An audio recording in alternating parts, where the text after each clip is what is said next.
Jadi kau harus bebaskan anak-anak sesuai aturan yang dari pengadilan itu loh, endah, biar kalian itu nggak ribut gitu loh. Si Ruben itu tuh Konflik pasca perceraian Ruben Onsu dan Sarwendah kembali memanas setelah Ruben mengungkap pengalaman yang membuatnya kecewa saat bertemu kedua putrinya. Peristiwa itu terjadi setelah pertunjukan balet anak-anak mereka, ketika Ruben ingin memberikan bunga dan mengabadikan momen bersama sang buah hati.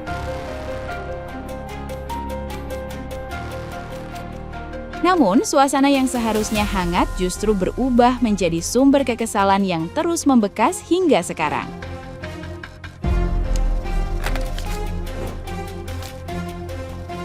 Ruben mengaku merasa diawasi oleh Giorgio Antonio selama berinteraksi dengan anak-anaknya. Situasi tersebut membuatnya geram karena merasa haknya sebagai ayah kandung tidak dihormati. Menurut Ruben, keterlibatan Giorgio sudah melewati batas dan mengganggu momen kebersamaannya dengan putri-putrinya.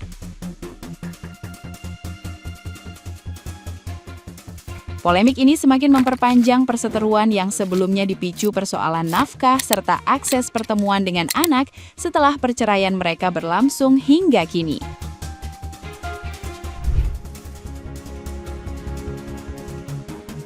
Nah, gimana nih menurut netizen yang terhormat? Silahkan berkomentar ya.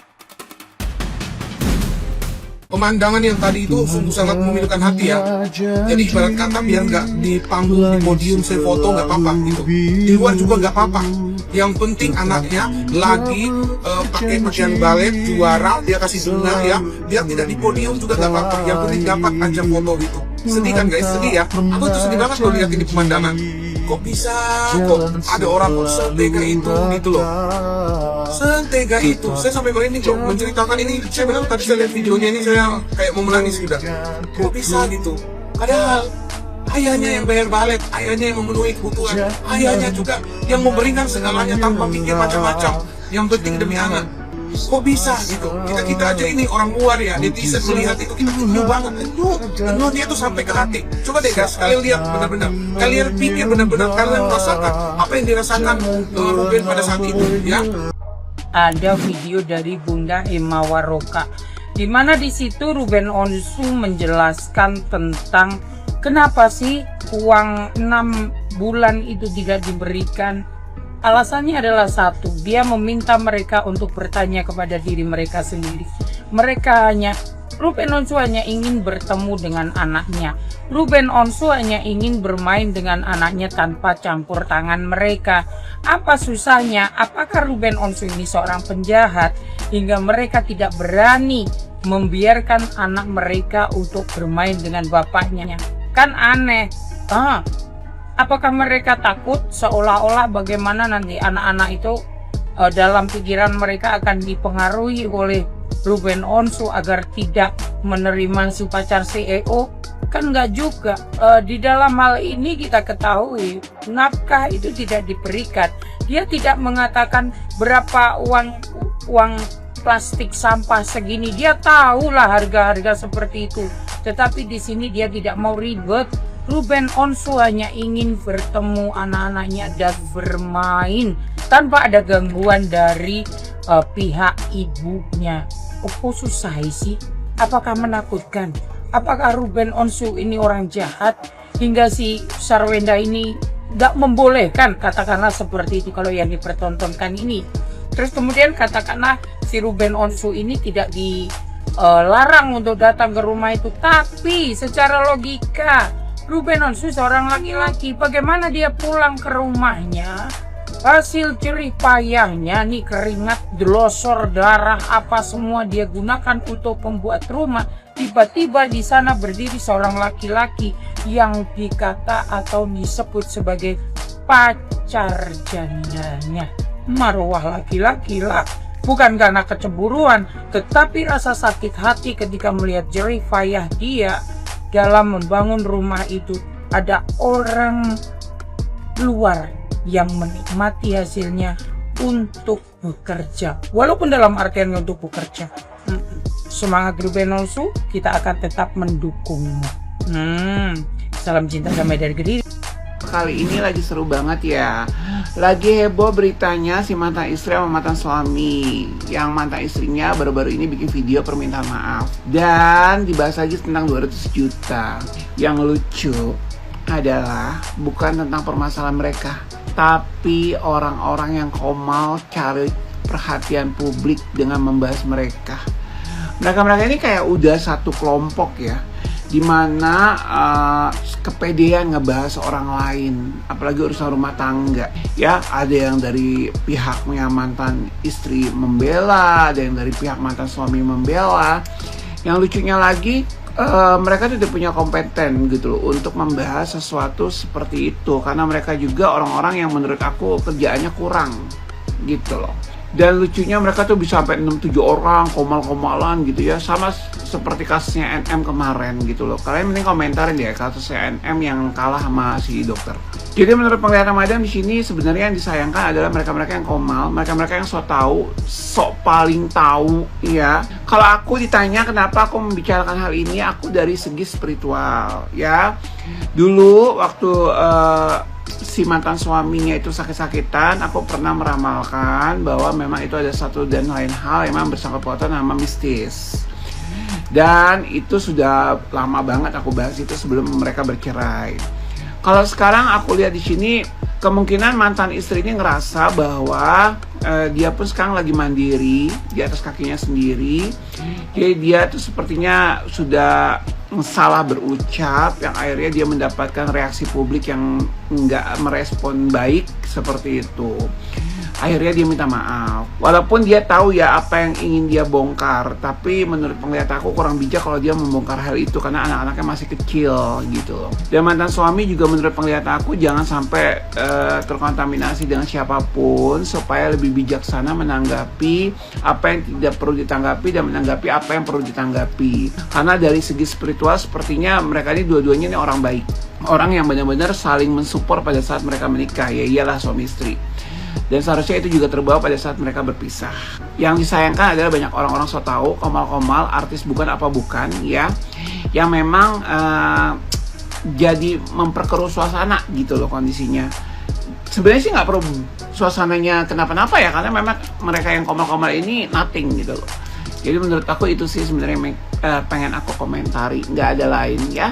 Semoga permasalahan ini cepat selesai setelah permintaan maaf dari sang mantan istri, dan semoga lebih bijak si mantan suami menanggapinya ya. Salam damai. Aduh, kipas, nggak usah berkobar-kobar kali Anda ngomong ya.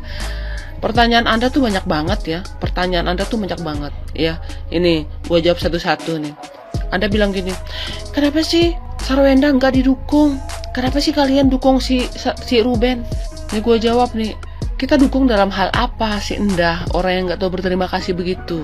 Iya, kita dukung dalam hal apa? Dia yang mengangkat si Ruben, dia yang bikin si Ruben terkenal. Iya, sehingga kita harus bilang terima kasih. Iya kah? Terus kedua, Anda bilang gini, si Sarwenda itu adalah ibu yang hebat. Banyak juga ibu-ibu yang ditinggal suami itu hebat, bahkan nggak dinafkahin sama sekali, lebih hebat dari Sarwenda. Banyak jangankan 2 anak, yang 8 anak itu banyak. Dan banyak ibu-ibu yang di luar sana yang lebih hebat lagi ya, 5-6 anak dinafkahin cuma 500.000 per bulan, tapi mereka berterima kasih, ngebebasin anak-anak untuk ketemu ayah ya. Hubungannya langgeng sama mantan suami, berteman sama mantan suami, bukan permusuhan kayak gitu loh. Tuh banyak tuh di luar sana, bukan cuma Endah aja. Endah itu nggak hebat dia, karena dia sudah gampang cari uang karena si Ruben. Terus apa lagi? Terus Anda bilang gini, kenapa sih harta yang di Endah itu ya kan, yang kalian usik atau yang Ruben usik, sementara harta di Ruben itu triliunan deh. Nggak ada yang mengusik. Si Ruben tuh nggak pernah usik harta yang sudah dikasih, nggak pernah. Yang usik itu adalah netizen ya. Anda tahu kan netizen kita ya kan, Anda tahu itu ya. Paling-paling netizen bilang begini, ih enak kali CEO ya, tinggal masuk ke rumah yang diinin sama si Ruben ya kan, yang dibuat sama si Ruben dari hasil keringatnya Ruben. Paling begitu tuh ya, itu awalnya yang begitu gitu. nggak ada tuh keluar dari mulutnya si Ruben tuh. Setelah rame tuh mungkin baru ada perbincangan ke rumah itu, kalau aslinya nggak ada. Terus masalah harta bendanya si Ruben, si Ruben bekerja keras dari kecil. Terus kenapa Anda heran? Anda menghitung harta orang. Terus Anda bawa hukum-hukum kalau nggak dinafkahin bla bla bla. Nggak usah begitu. Anda bilang aja sama si Enda ya. Enda kemarin-kemarin kan seandainya nih ya si Onsu nih sudah menafkahi anaknya dengan uang 200 JT lebih itu, terus belum uang ini, uang itu, uang ini, uang itu, uang ini, uang itu. Jadi kau harus bebaskan anak-anak sesuai aturan yang dari pengadilan itu loh, Enda, biar kalian itu nggak ribut gitu loh. Si Ruben itu tuh cuman permasalahan masalah anak aja. Kalau masalah harta benda mah si Ruben mah sudah enggak ngurus itu ya. Cuman jangan dipersulit. Kalau seandainya anak-anak sibuk ya, kau bilang dulu sama ayahnya, Enda, ayah, ini anak-anak mau les di sini, ini bagaimana? Ini enggak kayak gitu loh maunya si Ruben. Sekalipun nggak ada waktu ketemu sama anaknya, nggak apa-apa. Yang penting awalnya itu ada komunikasi yang baik. Kalau memang itu demi anaknya, si Ruben masuk aja. Kenapa Anda yang berkobar-kobar? Kipas dulu, kipas nih, kayak gini nih. Nggak usah ngomong terlalu panjang lebar, water mulut kau kemana-mana, nggak usah, ya. Yang harus kau didik si Enda itu tuh, kalau seandainya Nindah nih ya, ini sudah keadaan aman kembali lagi, terus uang nafkah itu udah di iniin lagi sama si Ruben, udah kasih kalian lagi per bulan ya dengan lancar seperti jalan tol itu, ndak ya. Jadi kau tuh jangan mempersulit lagi, karena si Ruben itu tuh nggak ngomong ke sono sini enggak. Dia itu cuman fokus di masalah anak kayak gitu loh. Ya, jadi kau nggak usah ikut campur, kalau memang seandainya gitu kan kau pengen ini kan orang-orang ini bangga sama Sister Wenda gitu kan, karena Sister Wenda ini ibu yang hebat. Banyak ibu yang di luar sana yang lebih hebat dari dia 10 kali lipat, 100 kali lipat, itu banyak ya. Bukan hebat namanya kalau masih dinafkahin 200 sampai 300 juta, enggak hebat namanya. Bukan hebat. Orang hebat itu tuh berdiri di kakinya sendiri tanpa ada uang dari laki-laki tersebut, kayak gitu loh. Itu namanya hebat. Kalau masih seandainya cari uang sudah atas namanya suaminya, nama besar suaminya, mantan suaminya maksudnya ya. Terus kalau masih nih hidup nih dari nafkah anak-anaknya, kalau masih nih kita jalan uang tol anak-anaknya, kalau masih ini mantan kita ini yang bayar uang plastik, itu bukan hebat namanya. Itu sudah tinggal hidup aja tuh, tinggal napas aja itu dia teruskan di dunia ini.